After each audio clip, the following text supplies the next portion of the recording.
people who represent other people using so-called humorous images of objects or things often refer to the humor as a way to rationalize or deny their responsibility for the feelings of harm that are experienced by other people. And the type of objectification that was used in 1882 was extraordinarily similar to the type of objectification that is being used today. Who are the Iraqis? Who are the Chinese? Who is the other person? What can I know about them? Then you suspend any form of simplistic judgment, and you really do get a situation that would lead more to peace.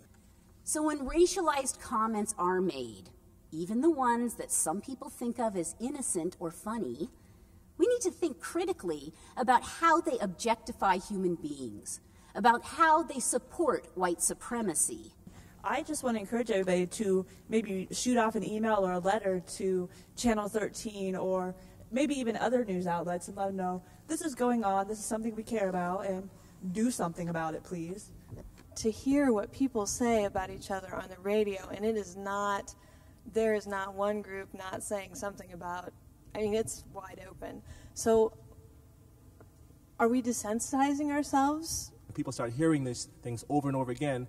Yes, it can be reacting toward violence, but can also people start hearing that and start looking at themselves in a negative way too, and unfortunately that's what's happened to a lot of people. It was kind of interesting when I talked to my friends about my first initial writing in. Some of them really couldn't see the difference. They were like, well, you know, they're talking about sports, it's egg roll, you know, not that big of a deal. But when I said, well, what if they said fried chicken? And they're like, oh, that's wrong. Instead of admitting that they made a mistake, they try to cover it up and try to justify it, and it makes the problem worse and worse. If you want to watch teachers be silent, introduce a discussion about racism among them, and nobody will say anything. Let's stand up and be counted. Let's email them. Let's write the letter to the editor. Let's give them that phone call. Let's get our neighbors involved at every opportunity that something ugly like that happens.